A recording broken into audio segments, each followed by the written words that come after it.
이란 주제로 풀고 그 다음에 대한불교 조계종의 체계에 대한 이해를 좀 갖도록 하겠습니다.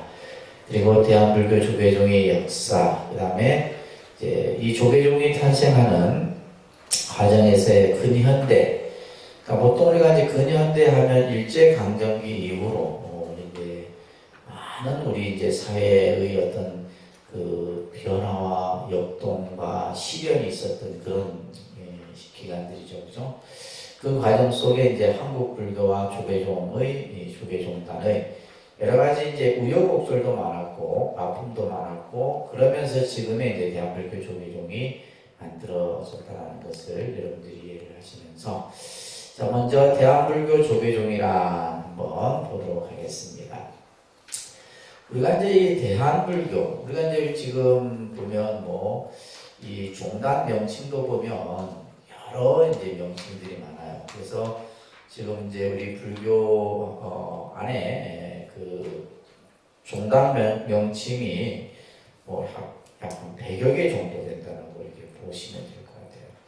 그래서 보면 무슨 뭐 사마불교 무슨 뭐 그다음에 한국 불교 뭐 이런 식으로 이제 그런 명칭들인데 그런 것들은 이제 실제 이제 근래에 와서 종단들이 개별적으로 이렇게 막 만들어진 거고 그래서 우리가 이제 대한불교 대한이라고 하는 것은 어떻게 보면 이제 대한제국 여러분들 그죠? 대한민국 같은 그런 맥락에서 이해를 하시면 좋을 듯 싶어요. 그래서 여기에 이제 불교라는 그래서 대한불교 이제 조계종 이렇게 이제 대한불교 조계종이라고 하는 그래서 우리가 보통 대한불교 조계종 하면 불교 종단에 있어서 어떻게 보면 정통성을 가진 종단이다라고 여러분들이 이해를 좀 하시면 좋을 듯 싶어요. 보통 이제 우리 한국 불교가 1700년 정도의 역사, 전통과 사상, 문화를 가지고 계승해온 유일한 이제 종단이 바로 대한불교 조계종이다라고 말씀드릴 수가 있습니다. 특히 대한불교 조계종은 수행이나 또 어떤 학문, 여러 가지 사상, 이런 것들이 이제 다양하게 갖춰져 있는데 특히 정해쌍수와 이사무예, 정해쌍수라고 하는 것은 말 그대로 뭐요? 선정과 지혜를 함께 닦고 또 이사무예라고 하는 것은 이와 사에 걸림이 없이 이건 어떻게 보면 이제 선과 화음 사상을 내포하고 있다고 보시면 돼요. 그래서 정해상수와 이사무예를 제고하며 이제 정법도생이라는 말은 이제 부처님 법을 전하여 중생을 제도해요. 다시 말해서 실천불교의 성격이죠. 그래서 우리가 이제 우리 지금의 대한불교 조계종을 대승불교 종단이다 이 얘기를 하는 겁니다. 그래서 부처님의 가르침인 이제 화엄과 또 수행의 선을 근본으로 해서 중생을 제도하고자 또한 이제 실천 수행을 중심으로 한 대승불교 종단이다. 또한 조계종은 조선시대, 그러니까 조선시대는 나중에 여러분들이 뭐 한국 불교사를 공부하면서도 배우시겠지만은 말 그대로 이제 어떤 산성불교 시대예요. 산을 중심으로. 그래서 불교가 이제 전부 이제 산으로 이제 어떻게 보면 피신을 했다 할까요? 왕권에 의해서 당시 이제 우리가 조선 2조 500년은 억압불교의 시대입니다. 그래서 불교가 탄압을 받고 스님들이 이제 아주 신분이 아주 굉장히 노비보다도 못한 천민보다도 못한 그런 시대를 맞이하게 됩니다. 그런 어떤 시대를 거치고 또 일제강점기 시대가 되게 되면 이제 일본 외색불교가 외색이라는 말을 이제 쓰는데 외색불교라고 하는 것은 일본식의 이제 불교. 그러니까 일본인들이 우리나라를 이제 식민 지배를 하면서 한국 불교, 그러니까 쉽게 말해서 우리가 말하는 한국 불교의 문화와 정신을 전부 자기 식으로 다 물들여 버리는 거죠. 그래서 나중에 말씀드리겠지만 대표적인 것이 이제 우리가 여러분들 단발령, 창시개명 이런 알고 계시죠, 그죠? 특히 이제 우리 불교의 가장 이제 외식 불교를 이제 했던 것이 바로 스님들을 전부 강제로 결혼을 시키는, 결혼을 제도화시켜버려요. 이런 것들이 이제 있었게 되는데, 이런 것들을 전부 이제 그러한 어떤 시대 상황을 극복하고 자율적이고 자주적인 종단 건립운동을 통해서 정말 자주적 종단으로서의 위치를 만든 종단이 바로 대한불교 조계종이다. 또 이제 우리가 그 8.15 해방 이후에 이제 그 일본 잔재, 일본이 이제 36년간 식민 지배하에서 그들이 이제 뭐랄까 일본화 시켰던 이런 어떤 것들을 이제 하기 위한 이제 이 정화불사라고 하는 개념이 나와요. 사실은 이 정화불사라고 하는 이것이 참 우리 한국 근대 불교사에 있어서는 뼈아픈 이제 어떻게 보면 아픈 과거라고 말씀드릴 수가 있어요. 그래서 말 그대로 뭐냐 하면 비구와 대처 스님 간의 싸움이 일어나는 거예요. 싸움. 그래갖고 우리가 이제 1920년대, 30년대만 해도 대부분의 사찰들은 다 이제 그 쉽게 말해서 결혼한 대처 스님들이 다 절을 다 장악하고 있었어요. 뭐 성주사뿐만이 아니라 여기 장유사도 그러고 전부 이제 그다음에 뭐 통도사는 할 것도 없고 뭐 통도사도 마찬가지예요. 부산, 뭐 범어사, 해인사 할 것 없이 모든 절들이 이제 그런 절들을 당시 이제 기록에 의하면 비구 스님들은 한 200명 정도 됐고 대처승이 한 4,000명 정도. 이제 쉽게 말해서 그런 이제 그 싸움 나중에 이제 구체적으로 나오겠지만은 이제 이승만 정권 때부터 이제 시작이 되는 거예요. 그것이 이제 박정희 정권까지도 계속 이어집니다. 그것이 그리고 이제 80년대에도 계속 나타나고 그런 어떤 그 잔존의 불씨가 90년대까지 들어서서 그래서 94년도에 개혁 이제 불사가 이루어지고 그다음에 이제 이런 개혁 종단이 형성됨으로 인해서 새로운 대한불교 조계종이 또 이제 어떤 시련 속에서 새롭게 탄생하는 이런 과정들을 겪게 됩니다. 이제 자 여러분들 보시면 우리 대한불교 조계종의 종명 종원 제1조에 나와 있어요. 그러니까 이제 우리가 이제 이 어떠한 종단이나 국가나 그렇죠? 우리 국가에는 국가의 체제를 세우기 위해서 만든 법이 헌법이죠, 그죠? 헌법이 있죠. 그러니까 우리 이제 조계종에는 뭐가 있냐면 종원 종법이라는 게 있어요. 그래서 스님들이 출가를 하고 수행을 하고 교육을 하고 하는 모든 것은 어디에서 결정이 돼요? 이 종헌의 종원 종법에 다 명시되어 있어요. 그래서 대한불교 조계종이 가지고 있는 정체성, 그 다음에 어떤 교리적인 뭐 수행의 그런 어떤 과정들 이런 것들이 이제 전부 다.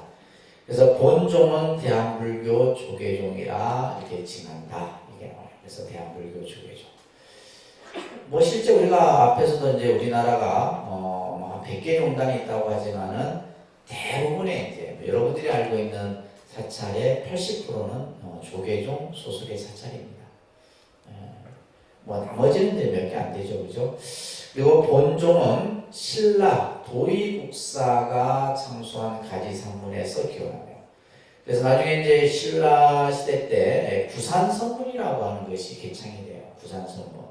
그래서 이 구산선문은 신라 하대부터 해서 고려 초까지 이제 쉽게 말해서 이제 이런 그 신라 시대 때는 많은 스님들이 당나라로 이제 가서 교를 배우기도 하고 선을 배우기도 해요. 그래서 이제 이 신라 때 도의국사가 이제 중국의 달마, 다시 말해서 육조 해능의 선법을 받아옵니다. 그래서 이제 새롭게 문이 이제 우리가 이 가지산문이다 그래요. 도의국사의 산문인데 나중에 이제 그 구산선문에 대해서 얘기가 나와요. 그것을 기원하며 고려 때 보조국사라고 하는 분이 계셨죠, 그죠? 고려 시대 때 이제 그러니까 우리가 보면 이제 신라, 통일신라 시대 때 하면 우리 여러분들 뭐 자장율사나 원효나 그죠? 의상이나 이런 스님들이 기억날 거고 고려 시대 때 하면 뭐 이렇게 얘기했던 보조라든지 나옹이라든지 이런 스님들이 이제 우리 한국 불교의 큰 맥을 잇고 있죠. 이 보조국사의 중천을 거쳐서 태고보국사, 이 태고보국사도 이제 이제 고려 시대 이제 인물이에요. 그래서 이제 우리가 삼화상이라고 하는 게 있어요. 실제 우리가 여러분들 이제 그 삼성각이라는 정각에 가면 이 삼화상을 모셔놓습니다. 삼화상인데 여기서 말하는 태고보, 그다음에 나옹선사를 비롯해서 세 분의 스님들을 모셨는데 그 얘기도 나중에 뒤에 나와요. 이 보조국사께서 제종을 제종 포섭으로서 그래서 우리가 이제 이 한국 불교도 보면 조선시대 때만 해도 교가 여러 교파가 있었고 이제 파가 여러 파가 있었어요. 이런 것들을 전부 하나로 다 포섭해서 이것을 조계종이라고 공칭해서 그리고 그 이후 그 종맥이 명명부절한 것이다. 이런 식의 이제 종원제일조에 뭐가 나와요? 종명이 나온다. 종명은 뭐다? 대한불교 조계종이다라고 하는 내용이 나오고 있습니다. 그래서 여러분들 그 나눠준 그 자료집 보게 되면 종원에 대한 이제 전문이 실려 있죠, 그죠? 종원 전문이 실려 있는데 그 얘기를 이렇게 이제 간단하게 하고 있는 거예요. 보시면 여러분들 그 여섯째 줄에 보게 되면 종명을 공칭하고 종원을 제정하여 기법을 준송하여 이 판을 주장하여 내로는 정법안장을 기전 면명케 하고 외로는 도생문호를 활기하여 교회 활동을 형성케 하니 성교병창이 종찰실하겠다. 그래서 이제 우리 한국 불교는 어떻게 보면 선과 교를 함께 이제 중시하는 그런 어떤 모습이 담겨 있습니다. 8.15 광복 후에는 교단의 청정과 승풍을 진작하려는 종도들의 권력에 의해서 전하운동이 1954년에 일어납니다. 그래서 이 전하운동이 일어나서 자정과 세신으로 인해 종단의 화합이 이룩되어서 1962년 3월 22일에 종원을 제정하고 통합종단이 출범. 그래서 이때는 그냥 표면적으로는 비구와 대처가 하나로 합해지는 이제 모습이 나타나요. 결국에는 이제 갈라지게 되죠. 후에는 이제 대한불교 조계종은 조계종대로, 태고종은 태고종대로 이제 이렇게 갈라지게 돼요. 그래서 교단의 청정성과 삼보허지의 기틀이 다져지고 수행납자의 승풍이 진작되고 포교와 가람불사의 힘을 기울여 한국 불교는 유례없는 교세 확장을 이루었다. 자, 그리고 이제 몇몇 차례의 범난이 이제 얘기가 되고 있는데 대표적인 것이 12.7 범난이라는 게 있어요. 1980년 전두환 정권 때 이 12.7 범난이 이루어지는데요. 12.7 범난 새벽에 이제 전국 사찰의 군인들이 습격을 합니다. 12.7 범난이라는 거예요. 12월 7일 이제 다음 주가 이제 12.7 범난의 기념일 행사도 하고 하는데 이때 이제 많은 스님들이 잡혀가요. 경찰서에 잡혀가고 뭐 이제 하여튼 보안부에 끌려가기도 하고 가서 고문도 당하고 많이 그래갖고 엄청난 이제 피해를 보죠. 불교가 피해를 엄청나게 봅니다. 그것이 나중에 이제 우리가 이제 노무현 대통령 시절 때 과거사 청산위원회라고 하는 위원회를 만들어요. 그래서 과거에 이제 국가가 잘못했던 여러 가지 일들에 대해서 이제 다시 조사를 하는 거죠. 여기 이제 12.7 범난도 조사 대상에 들어가죠. 우리가 예를 들면 제주 4.3 사건이라든지 그죠? 여러 이제 우리 6.25를 기점으로 해서 여순 반란 사건, 또 특히 강주 항쟁, 그죠? 5.18 강주 항쟁 이런 것에 대한 다 조사들이 이루어져요. 그래서 12.7 범난이 이제 그 과거사 조사위원회에 들어가서 이제 이것이 이제 정부가 잘못됐다라고 이제 정부가 인정을 하죠.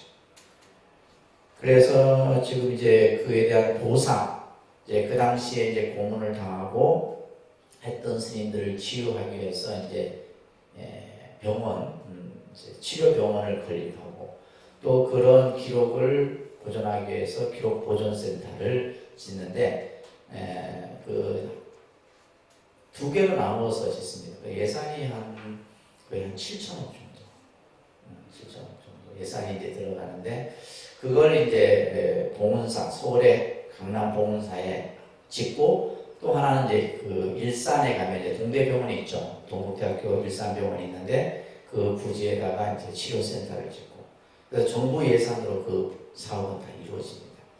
이제 그렇게 이제 돼요. 이게 이제 12.7 범란이에요. 이러한 범란을 극복하고 종도 개혁에 대한 종도들의 여망에 부응하여 개혁회의가 출범합니다.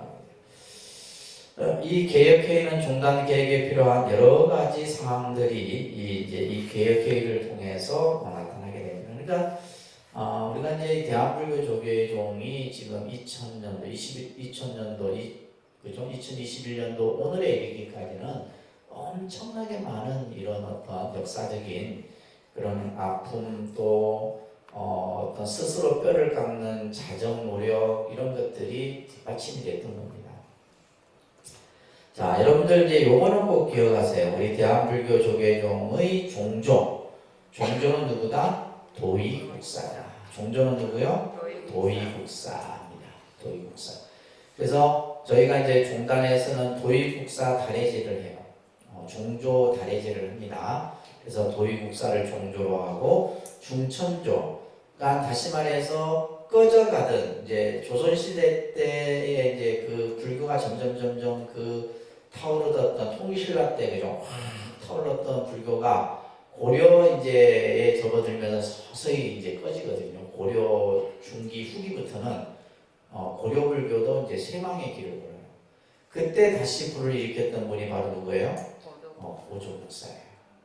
그리고 고려 때 잠시 또 불교를 중흥시켰던 중흥조를 이제 태고 보국사라고 얘기를 합니다. 그래서 이제 이러한 어떤 우리가 이제 대한불교 조계종의 종조를 여러분들이 꼭 기억을 하시면서 이제 아까 봤던 이제 이 종원의 전문을 여러분들이 한번 나중에 읽어보시면 되겠습니다. 자, 이게 중요해요. 우리가 이제 종명을 대한불교 조계종이라 하고 이제 종원 제2조에는 종지가 저희 스님들 시험에는 반드시 나옵니다. 스님들 시험에는 뭐 이건 안 빠지고 반드시 나오는 대한불교 조계종의 종지에 대해서 쓰시오 이렇게 나와요. 그러면 어떻게 써야 돼요? 따라합니다. 석가세존에 자각각타 각행원만한 근본 교리를 공칭하며 직지인심 견성성불 전법 도생함을 종지로 한다. 이걸 외워야 돼요. 우리 스님들은 대한불교 조계종의 종지, 왜냐하면 이 종지가 제일 중요하잖아요.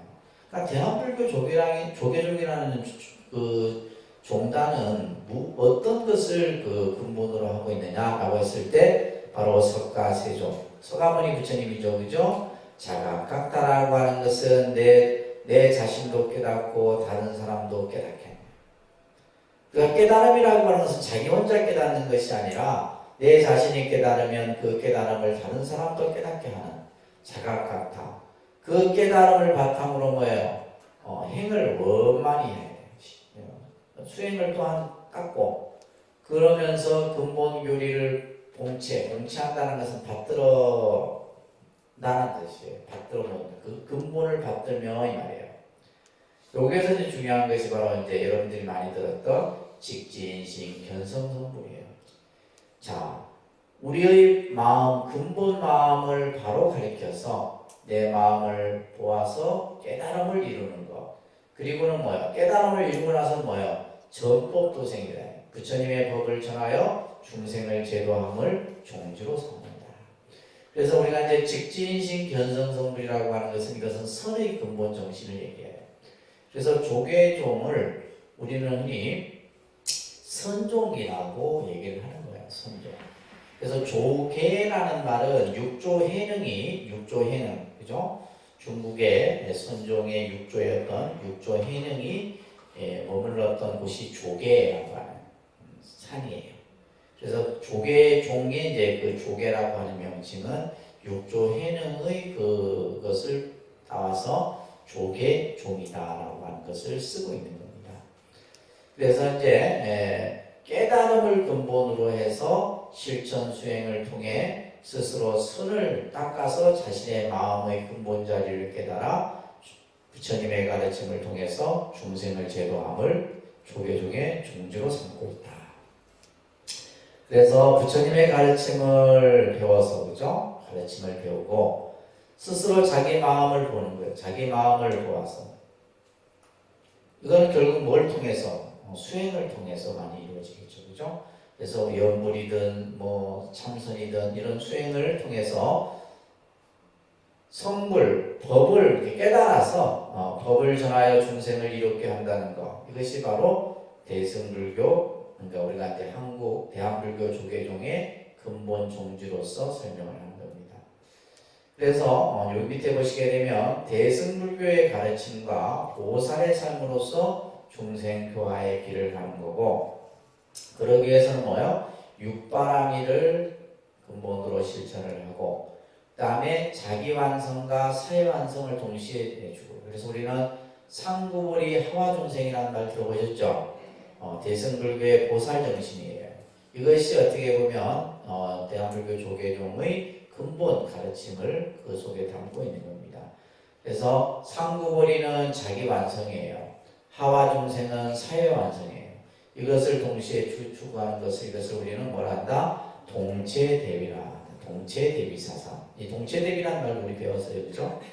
그래서 자기 비움에 머무는 것이 아니라 마음을 내어서 우리가 스스로 실천하는 이것이 바로 이제 대한불교 조계종의 종지 안에서 담겨 있다라고 보시면 됩니다.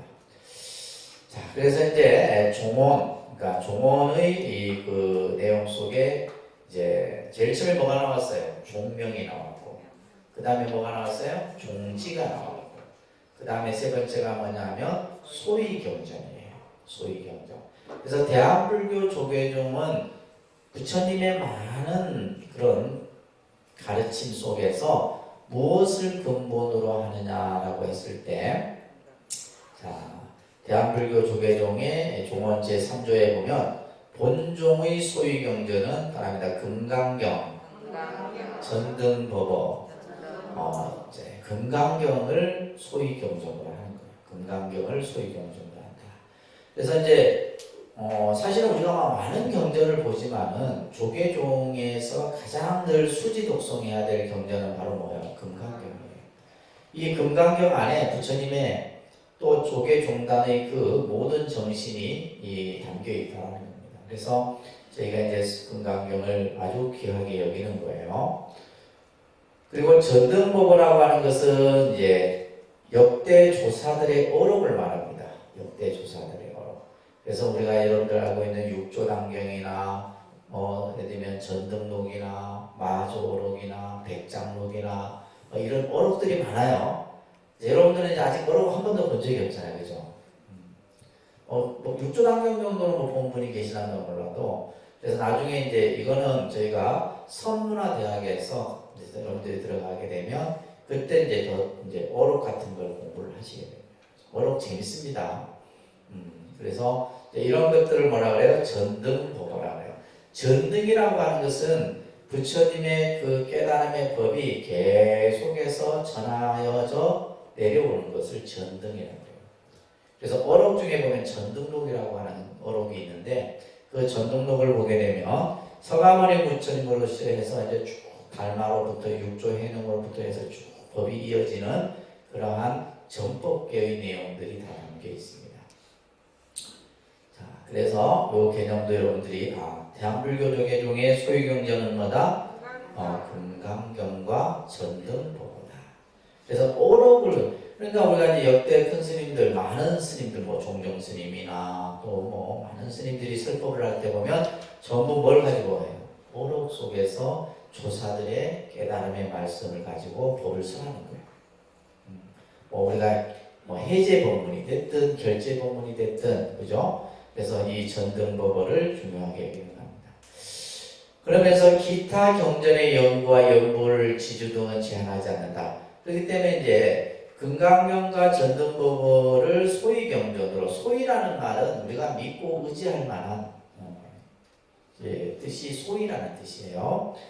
근데 그거 말고도 이제 여러 가지 경전을 연구하고 그죠? 연구를 하고 이런 것들은 이제 제한하지 않는다. 그런 것들도 할 수 있다 이런 얘기예요. 그래서 이제 우리가 연불도 하고 주력도 하고 참선도 하고 다양한 수행들을 하게 되는 겁니다. 아시겠죠?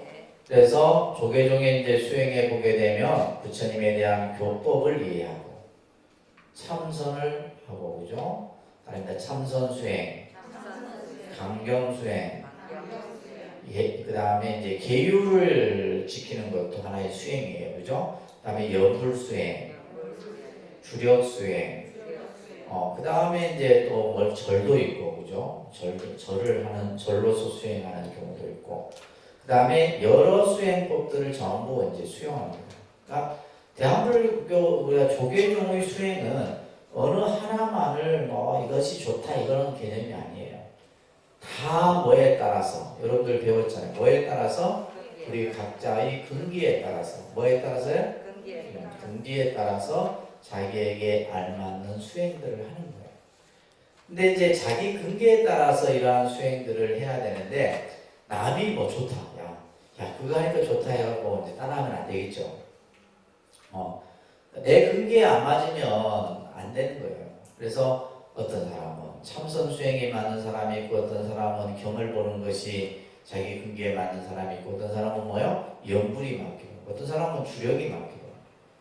근데 내가 해보니까 좋다고 해서 나는 사람에게 야 그거 좋으니까 해라 해갖고 상대는 그게 안 맞는 거예요. 그렇게 되면 어떻게 돼요? 그 사람은 두 번 다시 뭘 하려고 하는 마음을 못 내. 그래서 가장 좋은 것은 다 해보는 거라 했어요. 그죠? 1차적으로 뭐예요? 다 경험해보고 이것이 나에게 맞구나. 그래서 사실은 여러분들이 이제 기본 과정부터 전문 과정에 오기까지는 다양한 것들을 경험하고 하고 이런 것들 예를 들면 다란이 기도도 해보고 참선도 해보고 그죠? 여러 가지를 해봐야 되는 거예요. 해보고 나서 이제 우리가 자기에게 맞는 수행을 결정을 하게 되는 겁니다. 자, 그렇게 이제 대한불교 조계종의 종지, 그 다음에 그죠? 종명, 종지, 소위경전까지 여러분들이 딱 기억하세요. 하셨죠? 예를 들면 대한불교 조계종의 신도가 예를 들면 소위경전도 뭔지 모르고 그죠? 또 예를 들면 종지가 뭔지 모르고 종명이 뭔지 모르면 안 된다 이 말이에요.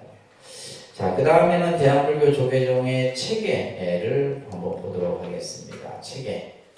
자, 이 대한불교 조계종은 어떤 체계를 이루고 있느냐? 이야, 조직도 이름도 한번 보세요. 엄청합니다, 그죠? 그죠?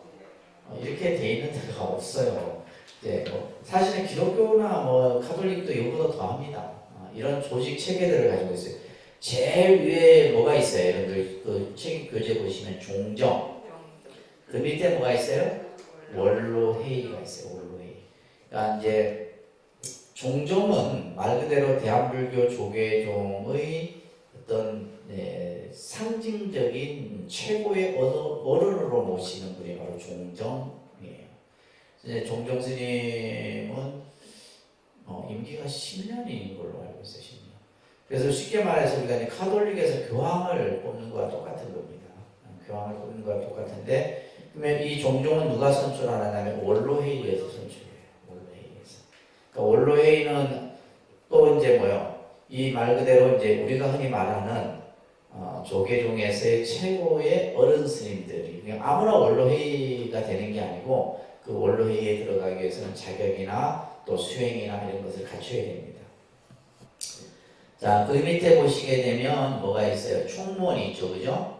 네, 총무원의 이제 행정 수반을 우리는 뭐라 그래요? 총무원장이다. 여러분들 이제 불교 TV 보면 맨날 이제 메인 화면에 우리 이제 일반 뉴스 보면 대통령이 맨날 나오듯이 매 나오잖아요, 그죠? 총무원장 스님이 이제 행정의 수반이에요. 그 밑에 옆에 보시게 되면 교육원이 있죠, 그죠? 교육원은 이제 스님들 교육을 담당해요. 스님들 교육을 담당하는데 그 밑에는 보면 교육부가 있고 불황연구소가 있어요. 그래서 이제 이 교육원은 교육원장, 그 다음에 교육부장, 뭐 이런 이제 스님들이 있고 그 밑에 직원들이 쭉 또 배치돼 있고 그 옆에 보면 포교원이 있죠, 그죠? 포교원은 이제 신도 교육을 담당합니다. 뭘 담당해요?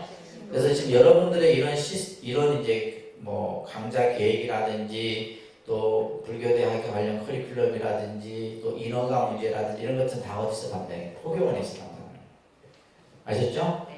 그 다음에 옆으로 이제 가보시면 호계원이라고 하는 데가 있어요. 호계원.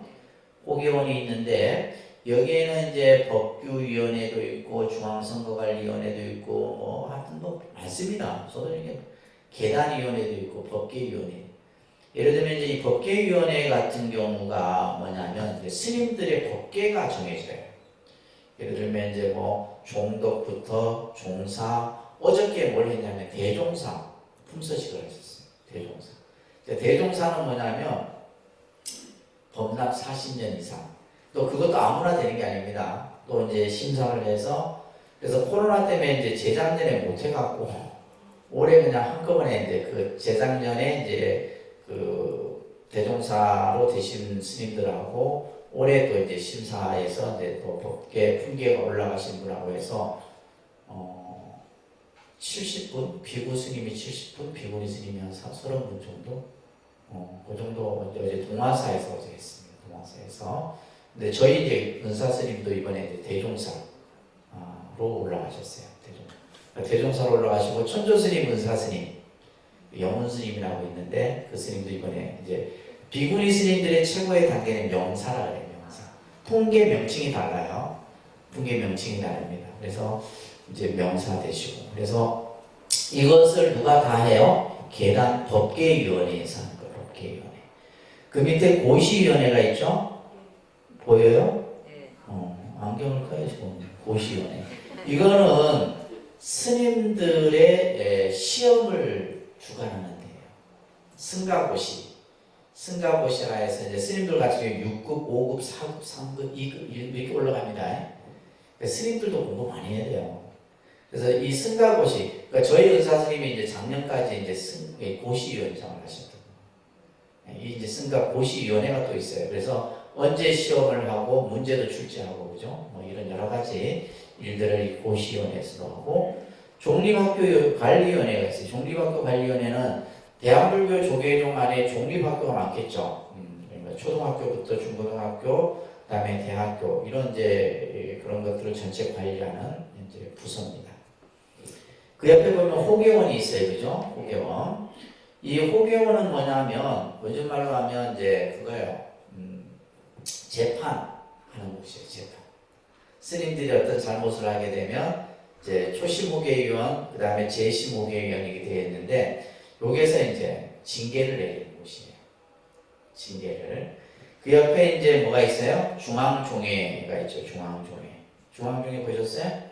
네, 중앙종회가 있는데 이 중앙종회는 이제 요즘 행정부로 치면 국회의원들이에요. 그래서 이제 전국의 각 본사마다 2명씩 이제 선출하게끔 되어 있어서 그래서 이제 이분들이 모든 법을 정해요. 때로는 막강합니다. 뭐 감사 권한도 있고. 그러니까 저희가 이제 11월 달부터는 이제 종종감사해서 이 이제 종회의원 스님들이 전국에 있는 사찰들 행정감사를 다 다녀요. 그리고 예를 들면 이제 통도사 말사들을 또 감사를 다 해요. 재무감사라든지 뭐 혹시 부처님을 팔아먹진 않았나 말이야 성부 관리 감사 이런 것부터 전부 이제 다 합니다. 그런 식으로 다 이루어져 있어요. 아셨죠? 그냥 막 불러가는 게 아닙니다. 자, 그 밑에 쭉 보시게 되면 보세요. 이제 총무원에 보게 되면 무슨 뭐 총무부, 기획실, 재무부, 문화부 이렇게 쭉 있고, 그러니까 저희가 이제 그 옆에 이렇게 흰색으로 되어 있는데 보시면 저 한국불교문화사업단이 있죠. 찾으셨어요? 한국불교문화사업단이 여러분들 뭐 하는데 템플스테이야. 전국의 수백 개 사찰 템플스테이 예산을 전부 집행하고 템플스테이를 관리하는 곳이 한국불교문화사업. 예산이 제일 많아요. 예산이 굉장히 많습니다. 그 다음에 한국문화연수원. 어디에 있냐면 공주에 있어요. 공주. 마곡사에 이제 가면 이제 저희 스님들 교육할 때 이 연수원을 많이 씁니다. 일반 기업에서도 많이 쓰고.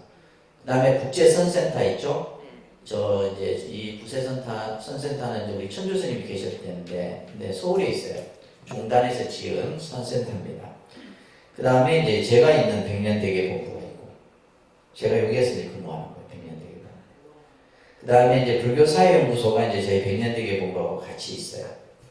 그 다음에 밑에 보면 사회복지재단이 있죠? 사회복지재단은 전국에 한 250개 정도 시설을 가지고 있어요. 엄청납니다. 이 사회복지재단이. 조계종 대한불교 조계종 사회복지재단인데, 굉장히 잘하는 시설들이 많아요. 서울에 가면 종로 노인복지관이 있는데, 아마 전국에서 노인복지로는 최고예요. 하루에 이제 이용하는 노인분들이 거의 한 2,000명. 2,000명이 와서 밥을 먹고, 문화 강좌를 듣고 막 해요. 엄청납니다. 시설도 엄청나고. 그러니까 그런 것들은 이제 종로구에서 시설을 짓고 위탁을 누구에게 주는 거예요? 대한불교 조계종 사회복지재단에 운영권을 주는 거예요. 그런 시설들이 노인복지 시설, 아동복지, 장애인복지, 청소년복지 등등등등. 그러니까 전국에 굉장히 많죠. 엄청납니다. 이 사회복지재단. 그 밑에 이제 여러분들 이제 불교문화재연구소라고 해서 불교 유적들을 이렇게 발굴하는 곳이고, 그다음에 신문사, 밑에 보시면 가사원이라고 하는 곳은 이제 스님들이 가사를 짓는 곳이에요. 그래서 이 가사는 일반 다른 데서 짓지 못하도록 하고, 오직 가사원에서만 조계종 가사는 짓도록 만들어져 있어요. 가사원. 그다음에 이제 승려복지회는 뭐냐면 스님들 말 그대로 복지 시스템을. 그래서 예를 들면 연금이라든지 스님들이 병원에 입원했을 때 이제 병원비가 없는 이런 스님들도 있겠죠, 그죠? 그런 스님들이 이제 이 승려복지회에서 나가서 이제 병원비를 이렇게 만들어 수술비라든지 이런 것들을 해주는. 이 승려복지회가 굉장히 중요해요. 그 다음에 이제 연등회 보존위원도 있고, 연등회 보존위원회는 이제 우리 여러분들 연등회라고 하는 것이 이제 유네스코에 등재됐죠, 그죠? 올해 유네스코에 등재됐습니다. 그래서 여러분들 서울 부처님 오신 날 되면 이제 서울 그 일대, 그죠? 이렇게 행렬하는 이런 것들은 전부 이제 그 하나의 문화재로 지정이 돼갖고 그것을 이제 연구하고 또 이제 어떤 기획하는 곳이 바로 이 연등회입니다. 음악원도 있고, 그 다음에 재단법인 아름다운 동행이라고 하는 곳이 있는데, 이거는 뭐냐면 사회복지 기금을 모으는 곳이에요. 사회복지 기금을 모아서 각 이제 그래서 아름다운 동행에서 해외 구호단체라든지 국내 이런 다. 제가 왜 이렇게 설명을 드리냐면, 이제 여러분들이 이런 안목을 가져야 돼요. 그냥 우리 그냥 절지만 해보면 그죠? 그냥 우물 안에 개구리밖에 안 된다 이 말이에요. 그래서 이런 어떤 그 큰 조직 속에 대한불교 조계종이라는 것이 이렇게 운영이 되고 있는 거예요. 그 다음에 민족공동체 추진본부라 해서 이것은 이제 통일 문제에 대해서, 그래서 이제 금강산 신계사라고 하는 절이 우리가 지은 거거든요. 그래서 북한에 있는 사찰인데, 그래서 이제 북한에 있는 사찰들을 복원하고 남북 교류를 하고 하는 데가 민족 공동체 추진본부 이런 데가 있어요. 자, 그 밑에 쭉 보시게 되면 쭉 내려와서 보면 이제 교구본사가 있죠, 그죠? 교구본사 몇 교구가 있어요? 25교구가 있어요. 몇 교구? 25. 우리나라 이제 제주도까지 해서 25군데의 교구본사가 있습니다. 그게 보면 이제 특별교구가 있어요, 그죠? 특별교구가 있는데 그 밑에 보면 해외 특별교구가 있고 군종 특별교구가 있어요.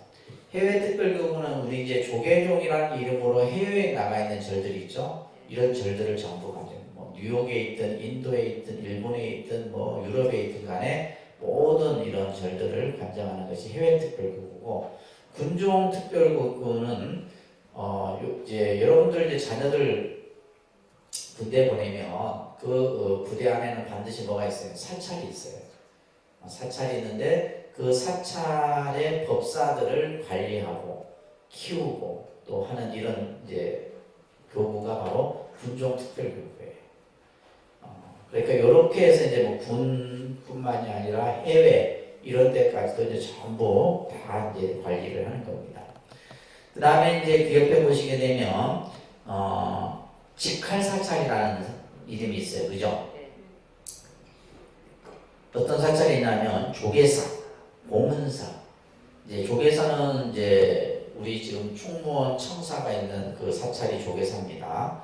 그 다음에 봉은사는 강남에 삼성동에 있는 사찰이고, 이 사찰들은 뭐였냐면 조계종에서 직영을 하는 거예요, 말 그대로. 직영. 그러니까 그게 나오는 모든 예산이나 이런 것들은 어디에서 관리를 해요? 조계종에서 이제 예산을 관리하고, 뭐 인건비라든지 이런 것은 그 자체에서 이제 지출이 되겠죠, 그죠? 그 다음에 강화에 가면 뭐예요? 봉은사. 이제 며칠 후면 이제 요 세 절이 전부 주지 스님이 또 2년마다 이런 교체가 되는데 누가 임명을 해요? 총무원장 스님이 임명을 해요. 근데 원체 지금 사는 스님들이 잘 사셔서 아마 그대로 재임을 하는 걸로 이렇게 되어 있는 것 같아요. 잘 사십니다. 그 다음에 이제 저 팔공산 갑바이 있죠? 갑바이 이것을 선본사라는데 이것이 이제 이번에는 은혜사로 넘어갔어요. 은혜사가 영천 은혜사 있죠? 은혜사가 재정이 너무 안 좋아. 그래서 이 갑바에 나오는 예산으로 이제 은혜사의 재정을 좀 보완하기 위해서 선본사는 은혜사 쪽으로 넘어갔습니다.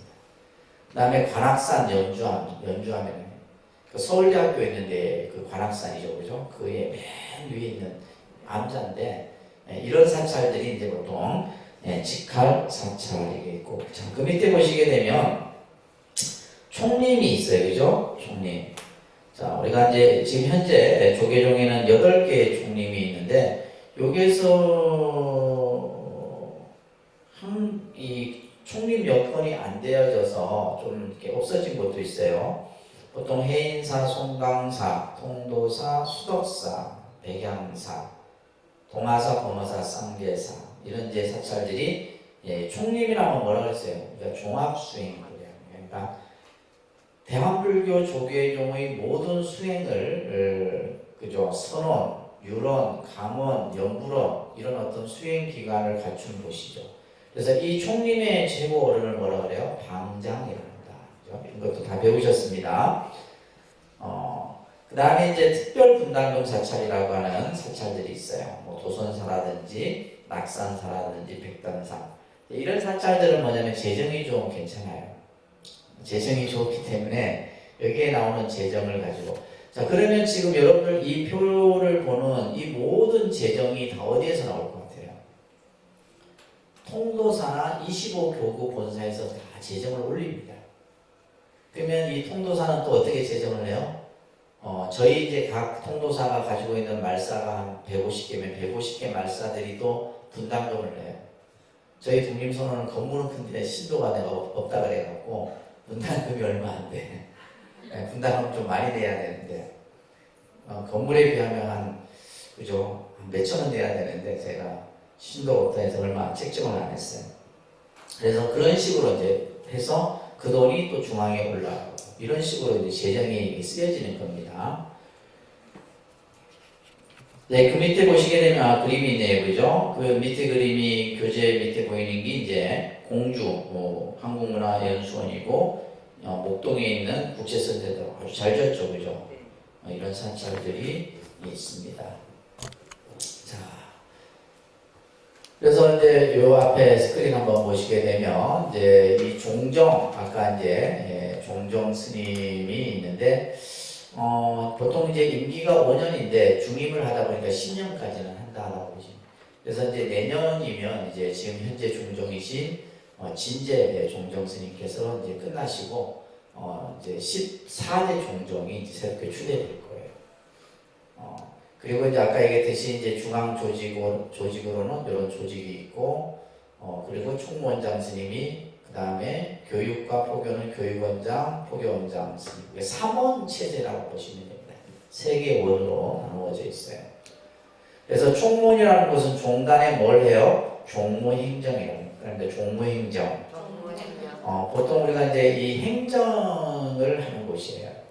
그래서 이제 여러 가지 뭐 사업이나 또 어떤 정부와의 어떤 소통이라든지 이런 것들을 전부 하는 것이 이 총무원에서 하는 겁니다.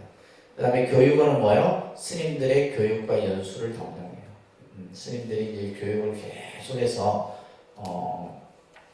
끊이지 않고, 그래서 뭐 주지 연수 교육도 있고 그래요. 또 이제 초임 주지 교육, 여기서 처음 주지하는 스님들은 또 반드시 뭐 한 6일 정도 가서 또 연수 교육을 받아야 돼요. 이런 식으로 이제 그런 시스템들을 만들어 놓은 곳이 바로 뭐예요? 교육원입니다. 포교원은 이제 종단의 포교와 신도 전반에 담당하고 포교 인력을 양성하는 기관이 이제 포교원입니다. 그래서 이 포교원 같은 경우는 어린이 포교부터 시작해서, 그죠? 어린이, 청소년, 청년, 그 다음에 뭐 이제 노년에 이르기까지 모든 계층의 포교를 담당하는 곳이 바로 포교원이다라는 겁니다. 그리고 이제 전체 우리나라는 조계종 같은 경우는 25교구 본사에 소속된 사찰이 한 2,600개 정도의 말사가 있다라고 이렇게 나와 있습니다. 그리고 이제 아까 이제 이런 사찰들, 그죠? 그다음에 산하기관에는 이제 중립학교부터 시작해서 사회복지재단, 그다음에 중앙승가대학교, 동국대학교 등 총 한 28개의 초중고 고등학교가 조계종에서 이제 교육을 하고 있죠, 그죠? 2018년도 자료에 보면 지금 사회복지시설이 종단이 운영하는 게 118개 정도 있고, 이제 템플스테이도 100여 개 이상의 템플스테이가 운영되고 있다라는 것. 그래서 조계종의 조직 체계에 대해서 설명을 드렸습니다. 자, 한 5분 쉬었다 하도록 할게요. 자, 이제 대한불교 조계종의 역사입니다. 역사. 자, 여러분들 이 잠깐 뭐 지도가 여러분들 교재에도 있는데, 지금 신라 시대 때 이제 지도입니다. 이게 발해가 있고, 그죠? 신라가 이제 삼국을 통일한 그 지도인데, 여기에 보면 이제 여러 이제 그 산문들이 이제 형성이 되게 돼요. 그래서 지금 밑에 보면 도의국사가 개창한 가지산문이 있고, 그죠? 실상산문은 실상사, 복림산문이 이제 복림사. 창원에 있는 복림사는 아니에요. 지금은 이제 절이 없어졌죠. 그 복림산문의 터만 남아있죠. 그 다음에 이제 장흥고림사, 다음에 통리산문, 저 성주산문, 성주사도 있는 터만 남아있어요. 절 터만. 그 다음에 문경에 가면 이제 봉암사, 희양산문. 이거는 이제 아직도 이제 봉암사는 현존하고 있죠, 그렇죠?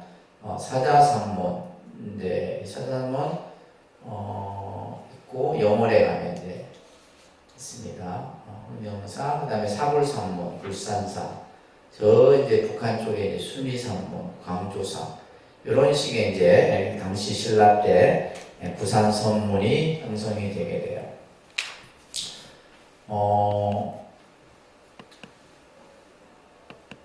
잠깐만, 여기 보시면 나중에 이제 여러분 한국불교사를 할 때 이 부산 선문에 대해서 여러분들은 안 보시겠어요.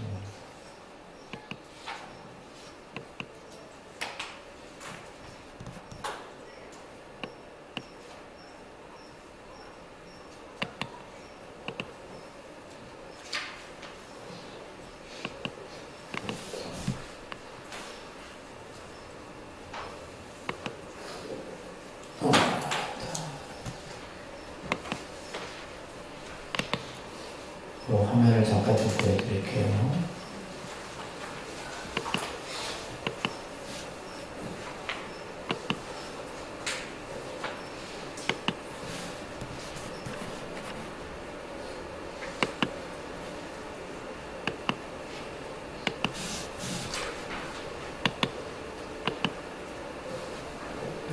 뭐지?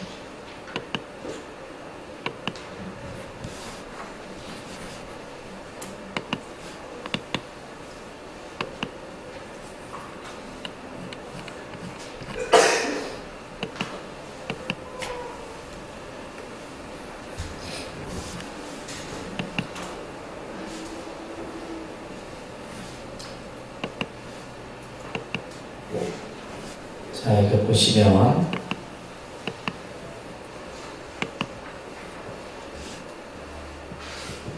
이게 이제 가지산문 장흥 보림사입니다. 지금 이게 보림사의 모습이죠.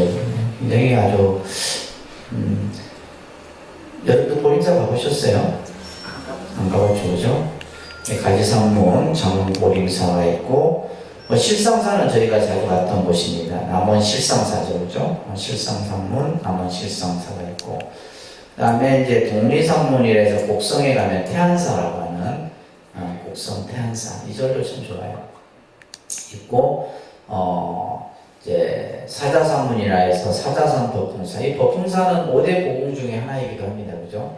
그래서 이것이 이제 사자산문이 개창했던 곳이고, 그 다음에 이제 성주산문에 가면 저 보령에 가면 성주산문. 그러니까 지금 이제 이 터만 남아있잖아요. 탑만 있고, 그죠? 저는 이것을 보통 사지라 그러는데 절터만 남아있는 거예요. 절은 없어지고, 그래서 여기 이제 보령의 성주산문 사지입니다. 그 다음에 사굴산문 강릉의 오대산. 요것도 이제 절은 없어요. 지금 이게 이제 단강 기준인데, 이것이 이제 유일한 어떤 그 절터였다는 것을 보여주는 사진이에요. 그 다음에 이제 그 희양산문, 문경의 봉암산, 그죠?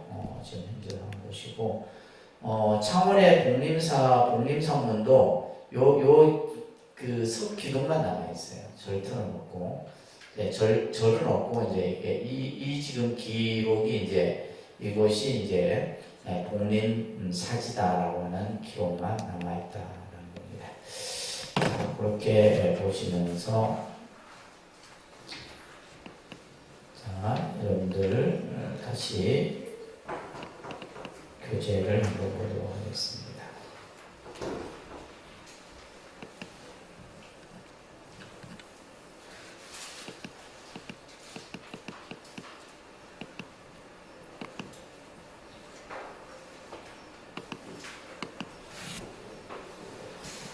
자, 대한불교 조계종은 이제 한국불교, 이제 쉽게 얘기해서 이제 우리나라에 불교가 들어온 지가 이제 한 1700년 정도 됐다고 보시면 되죠. 그래서 이제 불교가 도입됐던 이제 시기를 고구려, 또 그 다음에 백제, 신라, 이제 삼국이 각각 이제 불교를 받아들이게 되는데, 실제 이 부분도 이제 역사학자들에 의해서 이제 삼국시대의 불교가 전래된 전래설을 얘기하고 있는데, 실제로 이제 이 가야불교설이 이제 또 만약에 이것이 어떤 실질적으로 된다면 이제 불교의 역사가 상당히 몇백 년 더 빨라집니다. 그래서 이제 그런 부분은 뭐 역사적인 나중에 이제 공부할 시간에 얘기를 하도록 하고, 당시 이제 이 승랑이라든지 자장, 원측, 원효, 의상 이런 분들이 이제 어떻게 보면 당시 이 신라 교학, 신라 불교의 교학의 체계를 이루었던 분들입니다. 그리고 이제 이 조계종이라고 하는 이 우리가 말하는 선종은 이제 어떻게 보면 선의 사상, 선의 가르침이 자라기 위한 어떤 자양분으로서 작용을 했고, 특히 이 한국 불교의 사상은 선과 교가 결합을 하면서 이제 이것을 선교융합이라는 말로 하게 되는데, 선교가 융합하는 전통으로 이어지게 됩니다. 그래서 아까도 봤듯이 이제 구산선문이라고 하는 선문이 형성이 되게 되고, 신라 당시 말에는 조계종이라는 종명은 없었어요. 단순히 그냥 선종이라고 이렇게 불려졌다고. 그래서 이제 당시에 화엄종이라든지 법상종이라든지 이런 이제 교종의 여러 종파들이 있었어요. 근데 이제 그 당시 이제 선을 중심으로 하는 종은 이제 중국 같은 경우는 인재종이라든지 이런 이제 종파가 있었지만 여기서는 선종으로 불려졌다라고 하는 거. 그러면서 이제 고려 시대에 들어서게 되면 이제 태조 왕건을 이제 많은 이제 스님들이 고려 건국에 도움을 주게 되죠, 그죠? 고려 초에.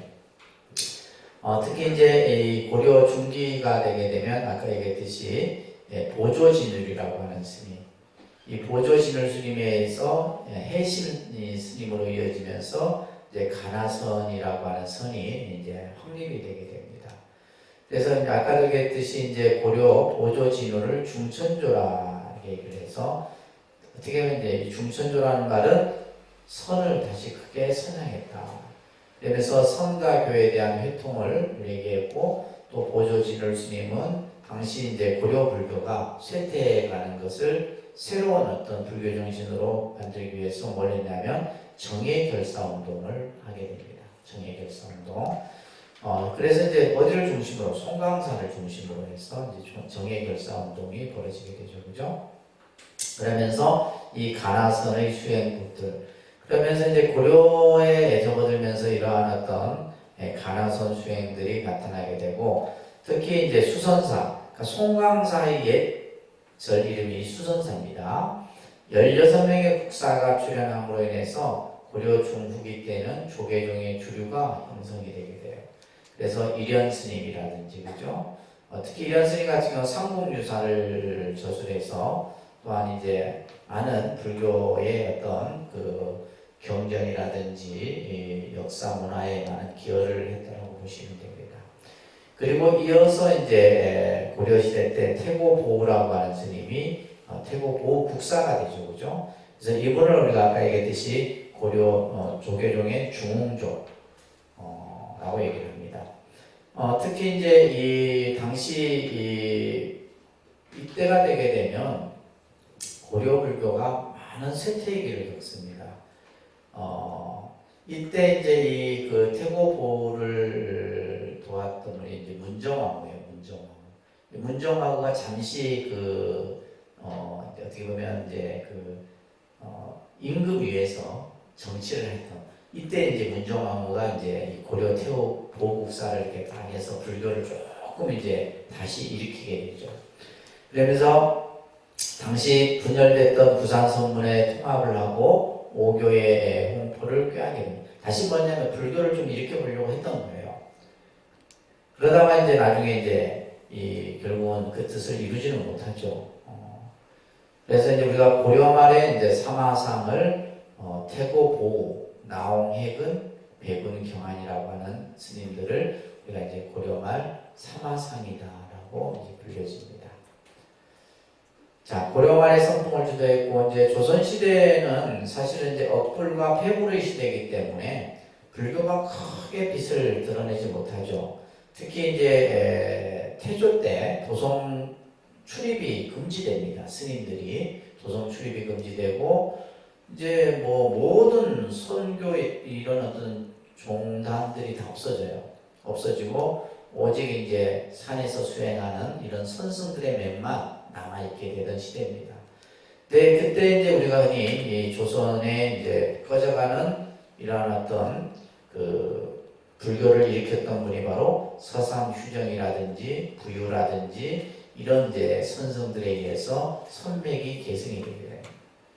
그러면서 조선 말기에는 이제 선풍은 쇠퇴하고 오로지 연불신앙 이런 것들이 이제 중심으로 일어나게 된다는 것. 그래서 지금 이제 신라부터 고려, 조선에 이르는 그 얘기를 우리가 이제 볼 수가 있습니다.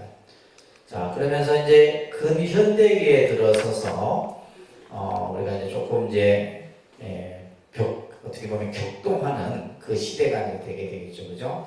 그래서 1895년에 당시 이제 도성 출입이 이제 풀어져요. 이 도성 출입이 풀어지는 것도 이제 일본 승려에 의해서 이 도성 출입이 좀 이제 풀어지게 되는 이런 이제 역사적인 이야기들도 이제 우리가 알 수 있죠, 그죠? 그러면서 이제 19세기 말에는 이제 또 다른 이제 새로운 이제 선승이 출현하는데 그분이 바로 경어, 망고 이런 스님들이죠, 그죠? 뭐 그 위에다 이제 예를 들면 이제 만해 한종원이라든지 여러 이제 또 위에도 이제 여러 이제 선사들이 이제 출연하게 됩니다. 그러면서 선원을 재건하려고 하는 이런 운동들이 일어나게 돼요. 그래서 경화 선사 같은 경우는 이제 영원함 지방에서 선원을 재건하게 되고 해인사 태설 땅에서 결사를 진행하게 됩니다. 지금 이제 용성 스님이라고 하는 경어, 망공, 용성 이런 하남 이런 스님들 그죠?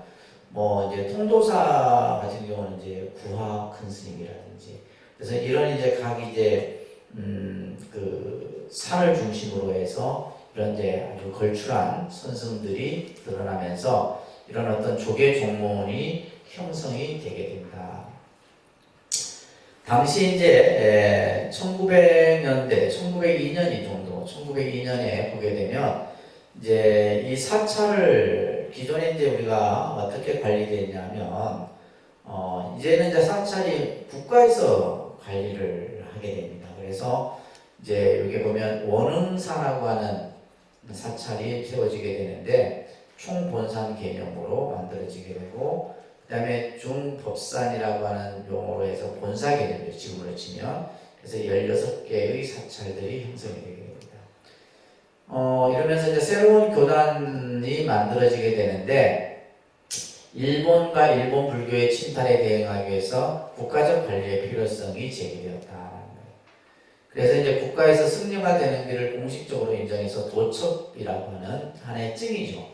요즘 이제 우리 이제 스님들이 가지고 있는 승려증처럼 이제 이런 것들이 만들어지게 되고 이제 새로운 어떤 이제 한국 불교의 성격을 규정하는 이런 어떤 모습들이 나타나게 됩니다. 자, 여기 보시게 되면 조선 시대 때는 이제 아까에도 이제 그 중파가 따로 없이 산종불교 형태로 이루어지게 돼요. 그러다가 1908년에 이제 원종이라고 하는 이제 이 종명이 하나 만들어져요. 그러다가 1911년에 임재종이라고 하는 종명이 만들어지게 되고 그러면서 이제 사찰령이 이제 공포가 되면서 전국을 30본산 제도로 이제 형성이 되게 돼요. 그러니까 이제 지금의 이제 북한까지 다 합해서 30개의 이제 본사 제도를 만들게 돼요. 근데 이것은 어떤 개념이냐면 일본이 전국에 있는 사찰들을 좀 이렇게 묶어서 통치 관리하기 위해서 만든 제도예요, 사실은. 그러니까 좋게 얘기하면 지방자치고, 이 지금 어떻게 보면 일본이 전국에 있는 모든 사찰을 이제 관리하고 통치하기 위해서 만든 제도입니다. 그래서 30본산 제도를 1911년에 사찰령이 공포되면서 만들게 돼요. 그러면서 재단법인 조선불교중앙교무원이 만들어지게 되고 조선불교 선교 양종이라고 하는 이제 승려대회가 열리게 됩니다. 그러면서 총본산인 태고사가 1938년 태고사가 지금의 뭐예요? 조계사입니다. 조계사. 이 절이 이제 건립이 되게 됩니다. 1938년에. 그래서 조선불교 조계종 총본사 태고사법이 인가가 되고 그러면서 전국 승려대회가 1945년에 일어나게 돼요. 45년 8.15가 해방이 됐으니까 해방되자마자 이제 스님들이 모여갖고 뭐 하는 거예요? 외색 불교는 물러가라. 이런 이제 그런 어떤 운동을 벌이게 됩니다. 근데 이때는 이제 조선불교중앙종무원 총무원이라고 하는 결함이 생겨지게 되고, 그다음에 1955년에 전국 승려대회가 또 한 번 일어납니다.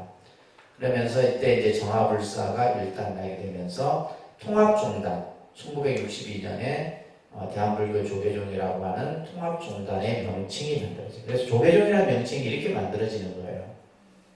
대한불교 조계종이라고 하는. 자, 그러면서 우리 아까 이제 원종이라는 개념이 이제 설명이 돼 있었는데 이 원종은 1908년에 원흥사라고 하는 사찰에서 원종 창종을 결의를 합니다. 단시에 이제 종정이 이회강이라고 하는 이게 굉장히 친일파입니다. 이분은 친일파로 이제 지금 지정이 되어 있죠. 그죠? 그러면서 보세요. 원종과 조동종이 밀양을 하게 돼요. 이 조동종은 일본 종파입니다. 그러니까 일본의 종파와 이제 이해강이라는 분이 이제 밀양을 해서 하게 되는데, 그래서 이제 당시 수송동에 각항사라고 하는 절을 세우고, 이때 이제 명진학교를 불교 사범학교로 승격이, 명진학교가 이제 동국대학교의 최초 명칭이 명진학교로 시작해서 지금의 동국대학교가 된 거예요. 그래서 이제 불교 사범학교, 그 다음에 나중에 이제 동국대학교로 이렇게 이제 발전이 되게 되는 거예요. 그 다음에 이제 원종을 발간하고 뭐 이런 여러 가지. 당시 이제 도심포교당의 활성화가 이루어집니다. 고은사, 해인사, 용주사 등. 그래서 이제 각 도심, 그러니까 지금의 이제 우리가 사찰이 도심에 이렇게 자리 잡게 된 것은 일제시대 때부터예요. 일제시대 때부터.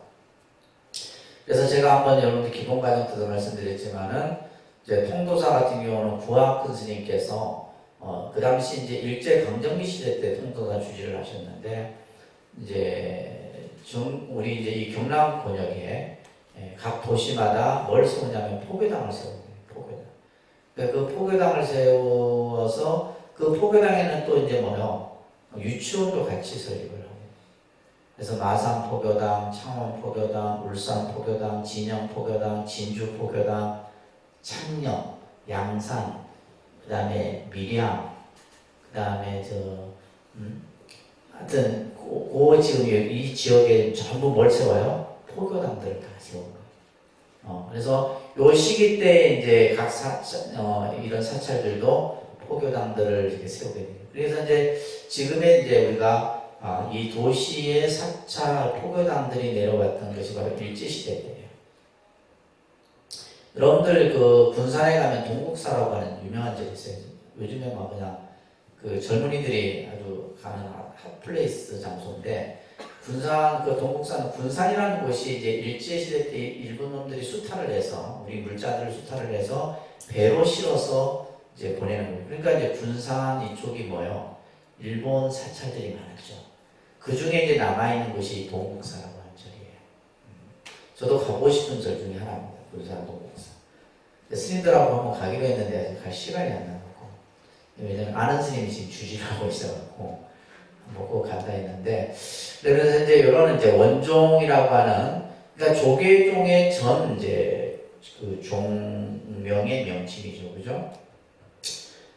그러면서 이제 일본 불교와 좀 결탁했다라고 하는 이런 이제 좀 씁쓸한 모습들이 나오고, 이제 그 임재종이 이제 1911년에 1월에 만들어지게 되는데, 이것은 이제 임재종의 원종에 반대하는 영혼왕 스님들이 이제 모여갖고 이제 새롭게 만든 종파가 임재종이에요. 그러면서 이제 일본 불교의 복속에 반대하는 자주적 종단 건립 운동을 얘기하고, 그 다음에 한국 불교의 전통 수호 운동, 그 다음에 이제 이것이 이제 결국은 임재종이 사찰령이나 총독부의 정책에 의해서 좌절이 됩니다.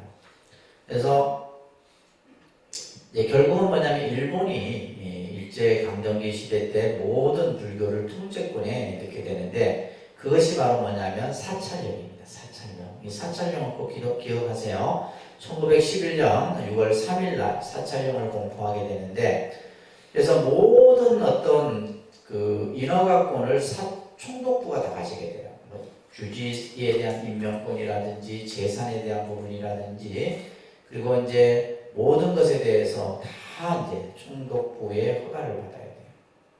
그러면서 아까 얘기했듯이 이제 전국에 30분산 제도를 이렇게 만들어서 지역별로. 그래서 이제 우리가 지금은 불국사가 본사거든요. 불국사가 크잖아요. 예전에는 기림사가 본사였어요. 일제시대 때. 그러니까 일제시대 때는 불국사보다 어디가 더 컸다? 경주 기림사가 더 큰 거예요. 근데 지금은 이제 바뀌어진 거죠. 그죠? 그런 본사들이 좀 몇 개 됩니다. 자, 그러면서 이제 한국 불교를 조선 총독부에서 완전히 장악을 해버리게 돼요. 그래서 이제 주지 권력이 그래서 이제 우리가 이제 그 보통 사찰의 모든 대표권을 가진 사람을 보통 주지라 그러잖아요, 그죠? 주지라는 말을 쓰는데, 근데 원래 이제 우리가 그 부처님 법에서 말하는 주지는 개념이 좀 달라요. 이 주지의 개념은 법을 설하는 자를 주지라 얘기를 했는데, 이것이 이제 조선 총독부에 와서는 뭐냐면 사찰을 관리 감독하는 게 지금의 주지의 개념으로 바뀐 거예요.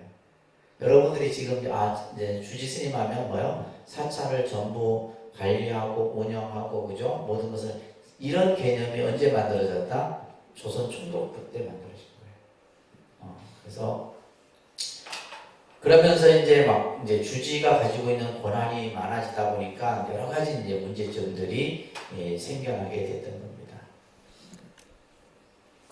그다음에 이제 제일 중요한 것이 바로 뭐요?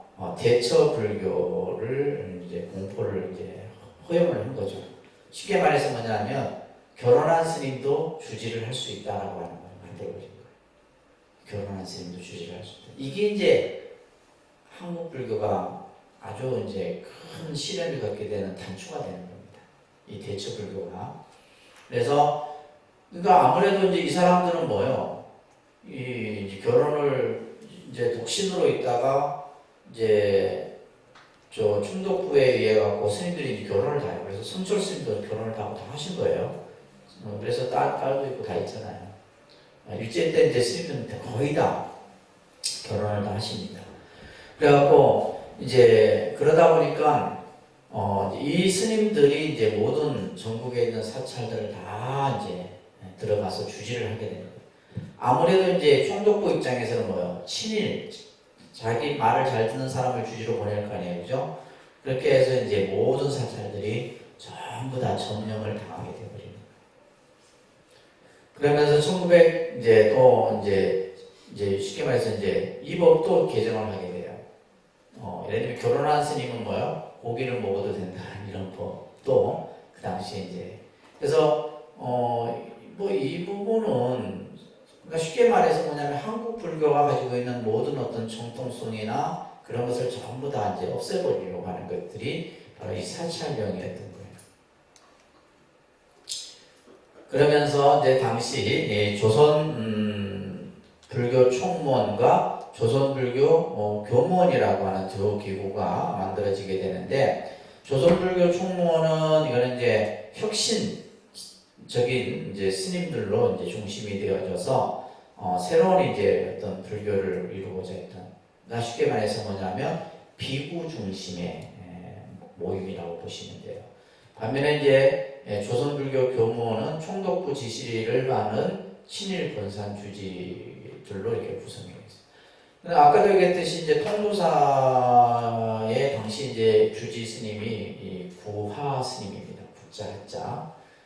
구하 스님이신데 이 구하 스님이 이제 얼마 전이죠. 그 친일 인명사전을 이제 편찬을 해서 당시 일제 때 친일 행적을 했던 사람들 전부 이제 기록에 올리는데, 이제 통도사의 구하 스님은 실제 친일 행위를 한 적이 없는데, 왜냐면 그 당시에 주지를 했기 때문에, 그죠?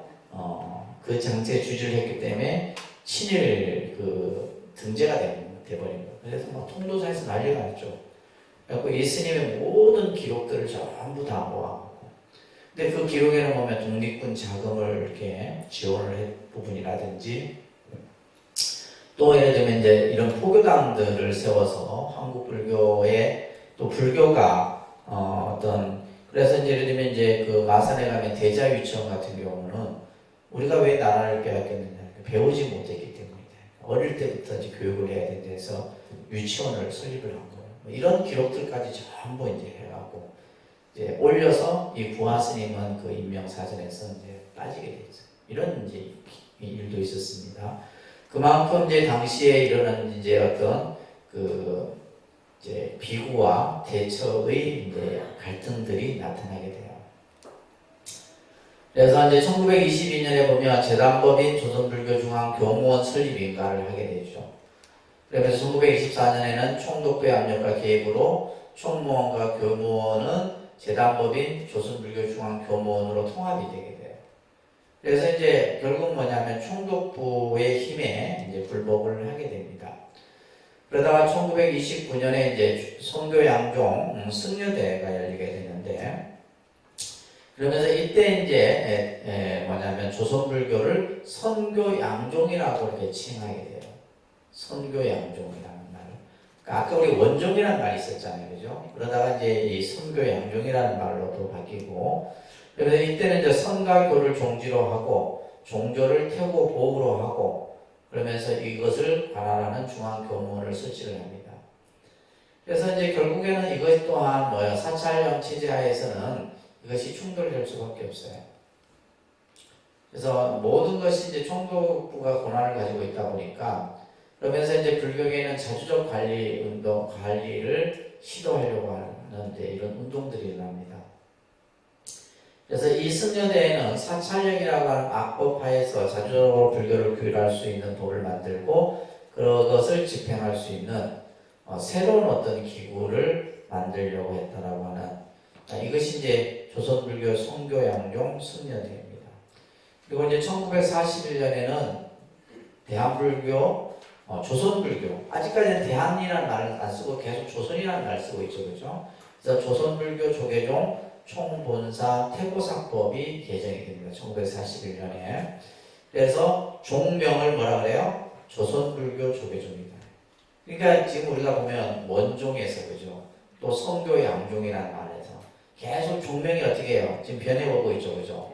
그래서 대한이라는 말은 대한제국이 들어서면서 그러니까 대한민국, 이렇게 우리나라 국명이 대한민국이 되듯이, 그죠? 그래서 대한불교 조계종으로 이렇게 바뀌어지는 거예요.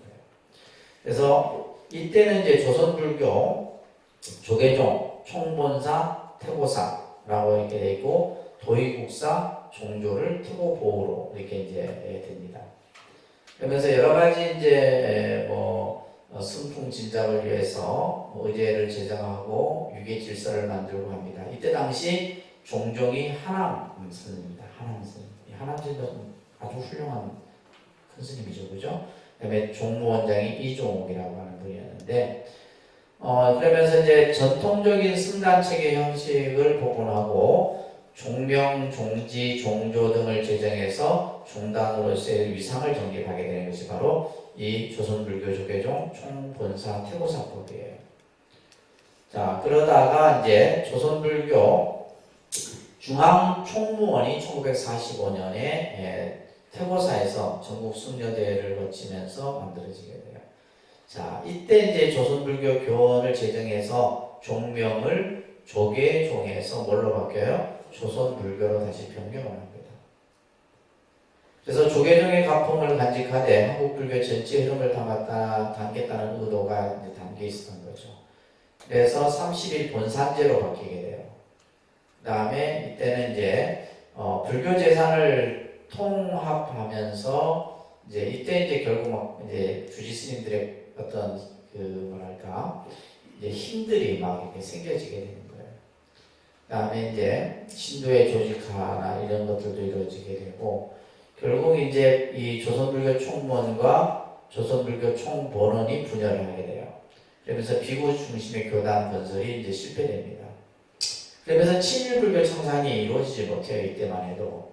그러니까 결국은 뭐냐면 뭔가 새로운 불교를 만들려고 자꾸 이렇게 몸부림을 쳤지만은 결국 중간에 계속 실패를 하게 됩니다. 때로는 이제 그것을 주도했던 사람이 월북을 하기도 하고, 그래요. 그런 현상들이, 그런 이제 사건들이 계속 일어납니다. 그러다가 이제 1955년이 되게 되면 정화불사가 이루어지게 돼요. 그래서 이제 이때 여러 가지, 당시 이제 이 금호 스님께서 정화운동 발기위원회가 되셔서 이때 이제 이승만이 불교 정화 유시를 1차, 2차에 걸쳐서 하게 돼요. 1차, 2차에 걸쳐서 하게 되는데, 이 이제 뒷얘기가 참 재미있는 얘기가 있는데, 이승만 대통령이 이제 지방 순시를 가던 중에 어느 사찰을 지나가는데 사찰 입구에 보면 애 기저귀가 쭉 널려 있더라고요. 애 기저귀. 아니 우리가 이승만은 미국에서 공부를 하고 그죠? 미국에서 이제 기독교 신앙을 배우고 있던 대통령인데 그래서 이제 그 비서에게 왜 사찰에 저렇게 애 기저귀들이 이미 사찰은 뭐예요? 모든 결혼한 스님들이 다 장악을 하고 있어. 그래서 이제 이 이승만이 이제 이 유시를 두 번에 걸쳐서 내리는데 그 중에 이제 어떤 내용들이 있냐면 결혼한 승려는 사찰에 머물러서는 안 된다. 뭐 이런 유시들이 있는데 그래서 이제 대처는 사찰에서 물러나라. 뭐 이런 이제 대통령의 유시가 내려지는 겁니다. 이러면서 이제 엄청난 이제 비구 대처 간의 문제들이 생겨요. 그래서 비구 대처가 승려 자격에 대한 8대 원칙을 합의를 하고 그래서 독신, 삭발, 염의, 수도 20세 이상 이제 쉽게 말해서 이제 우리가 스님으로서 갖춰야 될 어떤 기본적인 조항들 이런 것들을 이제 만들게 돼요. 그래서 전국 승려대회가 1955년에 조계사에서 열리는데 이때 이제 정화불사가 일단락은 됩니다. 그래서 이것을 중심으로 해서 비구승 중심의 종단이 재건돼요. 그다음에 사찰이 정화되고 여러 가지 이제 특히 이제 일반 사회로부터 전폭적 지지를 받게 되죠.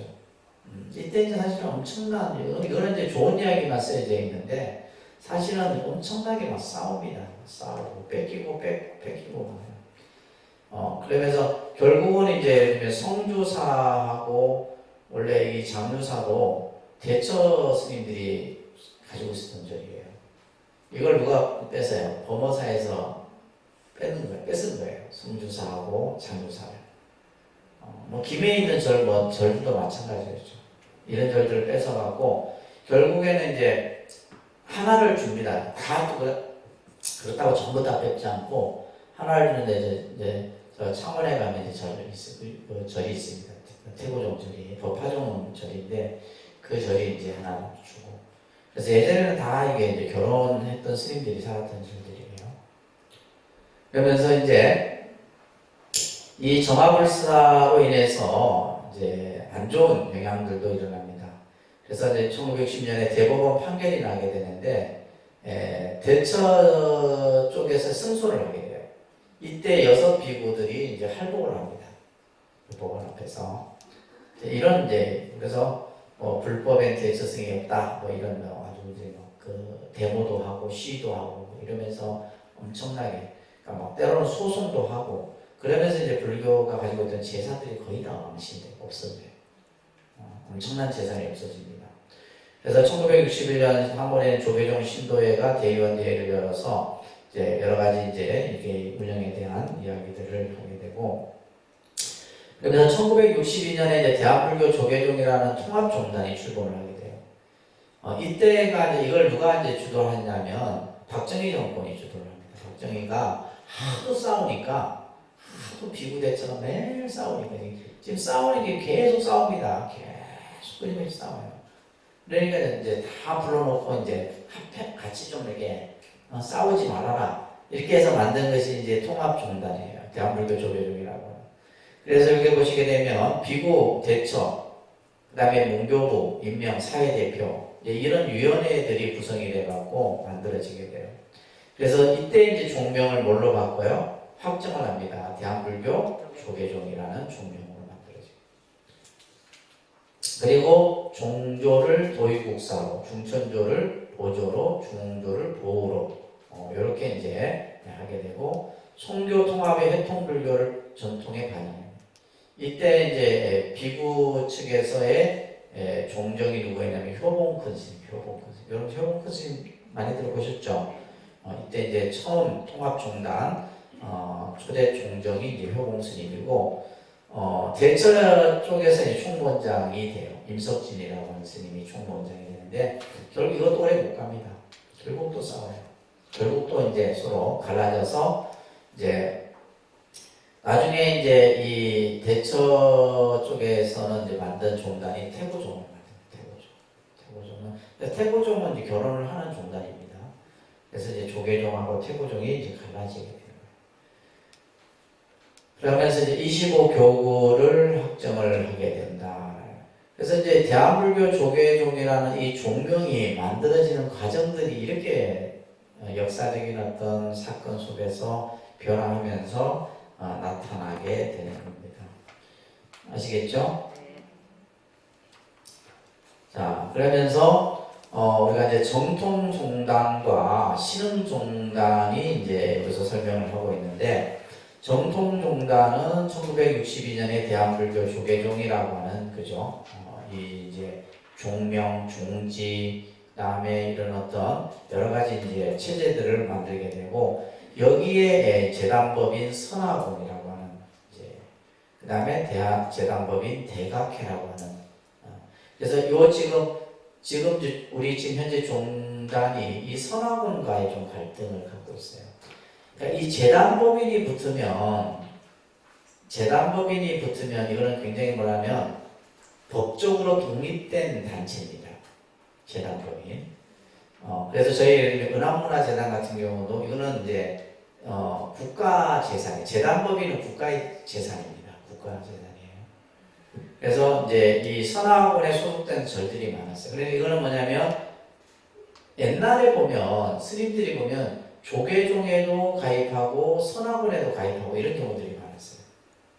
이게 뭐냐면 이제 재산을 다른 사람에게 이제 빼앗기지 않으려고 그렇게 한 경우들이 많았었어요. 제가 아는 쌤들만 해도 다 보면 두 군데 다 가입돼요. 조계종에도 가입하고 선화곤에도 가입하고. 그러다가 이제 이것이 점차 이제 되면서 선화곤은 선화곤대로 또 대각회도 있습니다. 대각회라고 하는 재단법인 대각회. 이제 이런 이제 단체들이 만들어지게 되고, 대한불교 천태종은 1969년에 만들어집니다. 69년에. 그다음에 이 진각종, 관음종, 태고종, 총지종 이런 종파들이 이제 새롭게 70년대 때 만들어진 종단들. 이런 종단들은 나름대로 역할을 합니다. 뭐 진각종이든 또 태고종이든 총지종이든 이런 종단들은 그래도 나름대로 좀 규모가 있는데 그 이외에 뭐 이상한 막 그냥 새롭게 생긴 종단들이 더 많다는 거예요. 아시겠죠? 이런 이제 정통 종단과 그러다가 1980년대에 11.7 법난 아까 얘기했죠, 그죠? 11.7 법난이라고 하는 법난이 일어나게 돼요. 그래서 이것이 이제 결국은 신군부 세력이 불교계를 이제 어떻게 보면 통솔하기 위해서 했던 건데 결국은 이것이 이제 나중에는 이제 정부의 잘못으로 판결이 됩니다.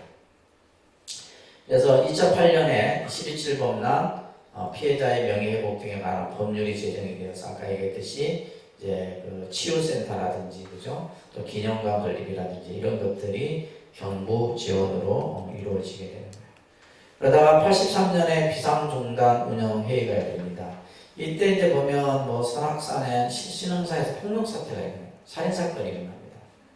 그래서 이게 굉장히 사회 문제가 됐었던 거예요. 그래서 이제 8월 8일 날 신흥사 재산관리인으로 속초시장이 임명되기도 하고 이러면서 이제 상당히 이 사건이 컸었던 사건이에요. 그래서 83년에 비상종단 운영회의가 열립니다.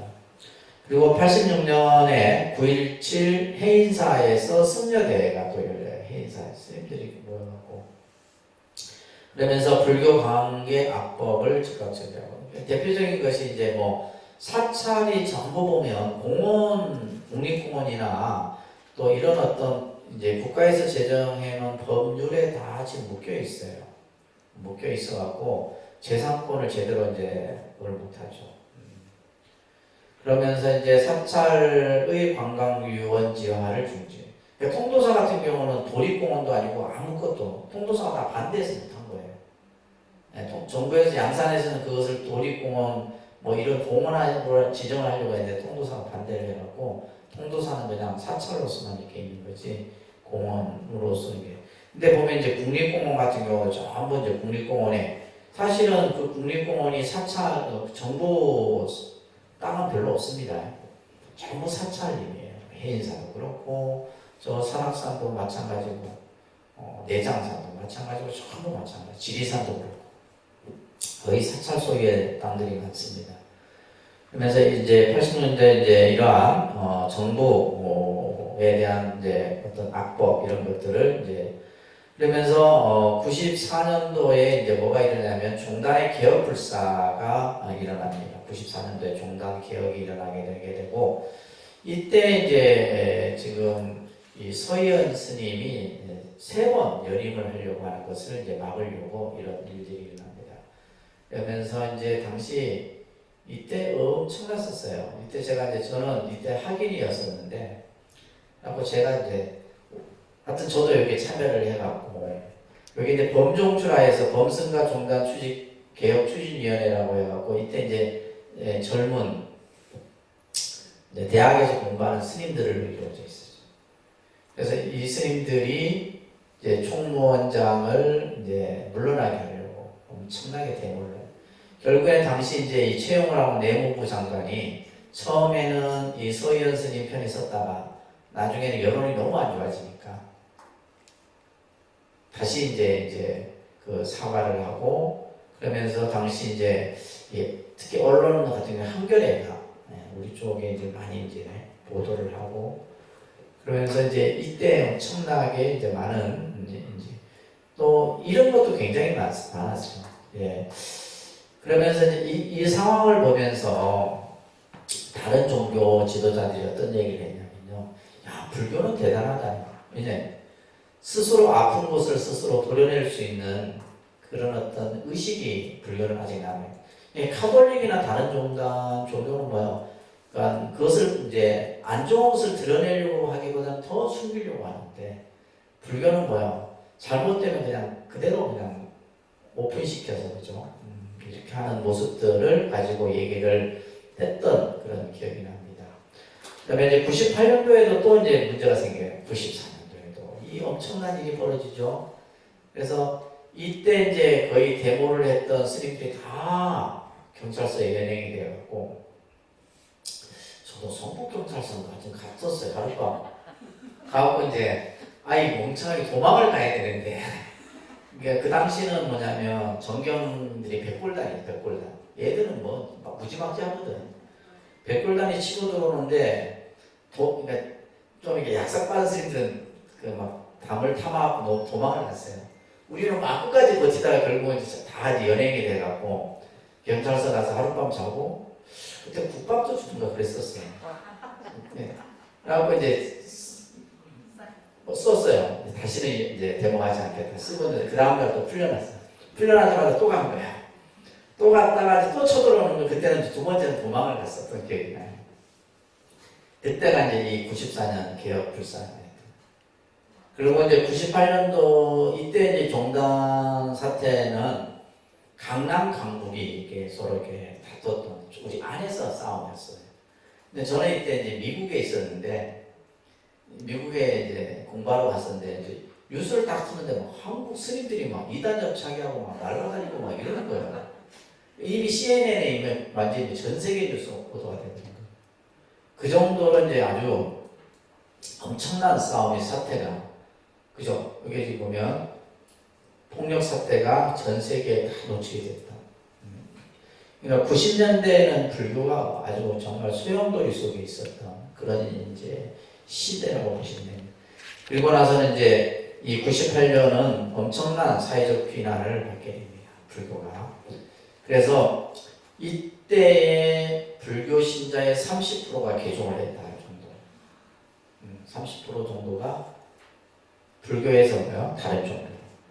그리고 나서 이제 이 이후에 뭐가 있냐면 성철 스님이 열반을 하시게 돼요. 해인사에서 열반을 하셔서 성철 스님 열반에서 다시 한 20-30%가 다시 불교로 가다. 예. 이제 그런 일들이 이 시기에 있게 됩니다. 그러면 이제 94년도에 새로운 이제 개혁 종단이 일어나면서 불교가 이제 새로워집니다. 그래서 정법 종단의 구현과 불교 자주화, 종단 운영의 민주화, 청정교단, 불교의 사회적 역할 확대 이런 걸 통해 갖고 실천 공약을 하게 됩니다. 그래서 이런 것들이 지금의 지금 현재의 한국 불교, 우리 대한불교 조계종을 토대를 만든 하나의 기본적인 이제 실천 사항들이었어요. 10가지가. 자, 그러면서 이제 당시 개혁회의에서 교육원과 포교원을 결혼화시키고 이제 충무원장이 너무 권한을 가지고 있으니까 이것을 이제 힘을 분산시키는 거죠, 그죠? 그 다음에 직영사찰, 특별분담금 사찰이 이제 새롭게 지정이 되고 법인 등록을 의무화시킵니다. 사찰에 대한 법인 등록을 의무화시키고, 그러니까 쉽게 말해서 뭐냐면 개인적으로 재산을 사유화시키지 못하도록 한 거예요. 이런 것들. 그 다음에 그러니까 저희 같은 경우 은합문화재단도 보면 사찰에 종단에 등록을 해야 됩니다. 그러니까 이제 저희가 이제 재단은 경상남도에 소속 그 관할 관청이지만은 종단에 별도로 신고를 하고 등록을 또 해야 돼요. 이런 것들이 있습니다. 그다음에 교구제도라든지 여러 가지 다양한 개혁회의에서 이런 것들을 만듭니다. 그리고 이제 2008년에는 이제 모든 스님들에게 결계와 포살 제도를 시행해서 스님들이 어디에서 뭘 하고 있는지를 다 기록을 볼 수가 있어요. 어느 사찰에서 수행을 하고 어디에서 공부를 하고 또 한 달에 2번은 반드시 포살에 참여하도록 하는 이런 이제 스님들의 새로운 모습들이 나타나게 된다는 겁니다. 자, 그러면 이것을 통해서 우리는 이제 이 대한불교 조계종이 앞으로 무엇을 해야 할 것인가, 이게 이제 마지막 어떻게 보면 결론이라 볼 수 있어요, 그죠? 그래서 우리는 지금 이제 한국 대한불교 조계종은 현대적인 회통불교, 회통이라는 말은 어느 하나에 머물러 있지 않고 선, 화엄, 정토, 유식 모든 부처님의 가르침이 하나로 전부 통하는 그러한 모습으로 이제 나타납니다. 그래서 어떤 하나의 종파적인 색채에 머물러 있는 것이 아니라, 그죠? 이것이 결국은 뭐냐면 화엄사상이다라고 얘기를 할 수가 있어요. 화엄사상. 그리고 자비와 지혜로서 중생을 이익되게 하는 불교로 바뀌어야 되고, 지혜의 모습으로 우리가 바뀌어야 되고, 그 다음에 바라미를 실천함으로써 그러면서 이제 이런 말이 있어요. 승중즉 법중하고 승경즉 법경이다 라는 말이 있는데, 이제 승보가 중하면 법이 중하고 스님이 가볍게 되면 부처님 법 또한 가벼워진다라는 거예요. 그래서 사실은 이제 스님들이 잘 해야 되죠. 스님들이 교육이나 또 어떤 모든 부분에 있어서 잘 해야 됩니다. 그래서 특히 이제 스님들에 있어서 이제 승가 복지에 대한 이런 문제가, 왜냐하면 스님들도 노령화되거든요. 급속도로 스님들이 노령화됩니다. 그러니까 저희가 지금 승납이 35년 차, 거의 30년에서 40년 차거든요. 저희들이 한 700명 가까이 돼요. 저희들 이제 연령대의 스님들. 그러면 앞으로 20년 후면 이 스님들이 다 죽어. 없어지고 나면 뭐냐면 완전히 뭐예요? 거의 중반 정도가 싹 없어져 버린다. 그러면 지금 1년에 스님들이 몇 명이 되냐면 50명도 채 안 돼요. 1년에 스님이 되는 인원이 50명이 채 안 돼요. 그러면 나중에 제가 볼 때 한 5, 6년 후면 한 10명대가 떨어질 것 같아요. 없어요. 여러분들이 자녀를 안 낳았고. 한 3명, 4명, 5명은 낳아야 되는데 한두 명만 나니까 누가 출가를 하냐 말이에요. 그러다 보니까 10년 후면 아마 거의 전멸을 할 거예요. 그러니까 10년 후면 뭐예요? 남아있는 스님들이 점점 없어지면서 어떻게 돼요? 그러면 나중에는 사찰을 관리할 스님도 없어지는. 그러니까 상당히 지금 인구 감소가 사회현상으로도 엄청난 문제지만 우리 불교 스님들에 있어서도 엄청난 문제예요. 여러분들도 문제예요. 여러분들 세대가 싹 없어지고 나면 여러분들 자녀 세대 되면 저리 오겠어요, 안 오겠어요? 안 와요. 이것 또한 굉장히 큰 문제입니다. 그래서 이제 이런 것들, 그래서 이제 스님들의 승가복지 부분도 이제 굉장히 관심을 가져야 되고, 그 다음에 종단이나 사찰 재산의 공공성, 공영성을 이렇게 강화합니다. 그래서 우리가 이제 아까도 얘기했듯이 종단도 감사를 받고 사찰도 감사를 받고 이런 식의 이제 모습들이 나타나는 겁니다. 그러면서 이제 여러분들이 이 참여하는 불자의 모습으로서 사찰에서 이제 봉사라든지 또 실질적으로 이제 사찰의 운영과 이런 부분에 있어서 여러분들이 직접 참여를 자꾸 해야 돼요. 그래서 결국은 이제 사찰이라고 하는 것은 스님 혼자서 운영할 수 있는 것이 아니라 여러분들이 사찰의 제정이나 그래서 우리가 뭘 하는 거예요? 사찰 운영회의도 하고 뭐 이렇게 회의를 통해서 모든 것을 함께 만들어 나가는 이런 모습으로 나타난다고 보시면 됩니다. 아시겠죠? 자, 그렇게 해서 여러분들이 대한불교 조계종이라고 하는 전체적인 그 종명, 그다음에 종지, 그다음에 소위경전, 그다음에 대한불교 조계종이 탄생하는 그런 과정까지 이렇게 쭉 설명을 오늘 드렸습니다. 그리고 여러분들 보면 이제 그 뒷페이지 보시게 되면 종단에서 이제 새로운 여러 가지 포교, 또